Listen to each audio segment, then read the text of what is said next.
දැන් මාත් එක්ක කතා කරලා ඉන්ටර්වල් එකේ මගේ වාහනේ ඉම්පෝට් කරපු කෙනා.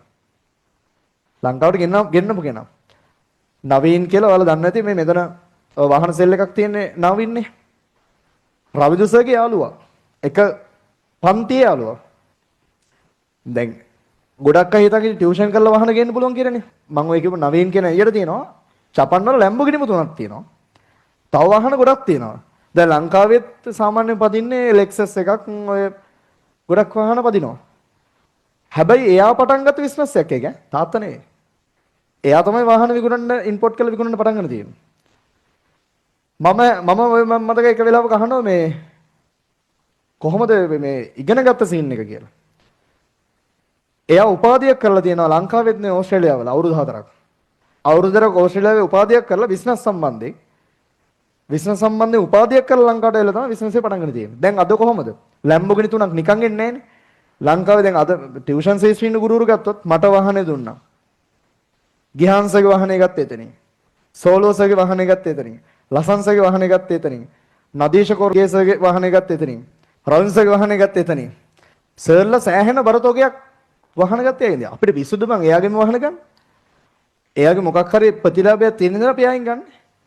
ඒතර ඒකේ ප්‍රතිලාභයක් අපිට දෙනවා වගේ මෙයාටත් ලාභයක් තියෙනවනේ. ඒතකොට ඒකෙන් දැන් හිතන්න අපි අවුරුදු ගණනක් පන්ති කරලා ලක්ෂ ගණනක් සල්ලි හොව කියන්නකෝ. ලක්ෂ 100ක් හොව කියන්නකෝ. සමහරට එක වාහනේ දෙකකින් ඔය වාහන විකුණන කට්ටිය මේ ගන්න හොයනවා. ඒකට එයා ඒ වෙනුවෙන් කැපේලා තියෙන්න ඕන. ඒකට ඒ වෙනුවෙන් එයාට ලැබීමක් තියෙන්න ඕන. ඒකට ඒ වෙනුවෙන් උනන්දුවක් තියෙන්න ඕන. මම දැන් ඔය මේ වාහන විකුණන තැනට ගිහිල්ලා තියෙන කිහිප වතාවක්. දැන් එයානේක ඕන. එයා ඇඳලා ඉන්න කිට් එක එතන වාහන සේල් එකේ කට්ටිය අඳින කිට් එකක් තියෙනවා. සුදු ෂර්ට් එක ඇඳලා කළු කලිසම ඇඳලා.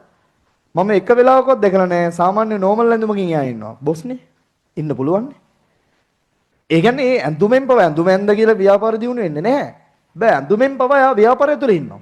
ඊපස්සේ මගේ වාහනේ දීලා මම හවස කතා කරනකොට මෙන්න එයාපෝට් එකේ ඉන්න මේ ජපන් යනවා. මේ යනවා. දැන් මේ වෙලාවේ අදත් ඉන්නේ ජපන් වල. මේ මට කෝල් එකක් ගත්තා. වෙන මොකුත් නෙවෙයි කෝල් එක ගත්තේ. දැන් ඉන්ටර්වල් එකට කලින් මට කෝල් එකක් කරලා මම කෝල් බෑක් කරා. කෝල් කරලා කියනවා වාහනේ වැඩි රේස් කරන්න එපාලු. එහෙනම් එයා දැකලා වීඩියෝ ළමයි දාලා තිබු වීඩියෝ. ඒකට ඉතින් වැඩත් එයාට වාහනේට ඒ තරම් ආදරේ. එහෙම මිනිස්සුන් තමයි යා දෙන්නේ. ඔයාලා දකින්නේ සමහරට සර්ලා විතරයි. සර්ලා නෝ දැන් මට වඩා අවුරුදු දෙකක් වැඩි මාල්. එහෙනම් හැමතිස්සෙම කියන්නේ කතා කියන වැඩ කරනවා.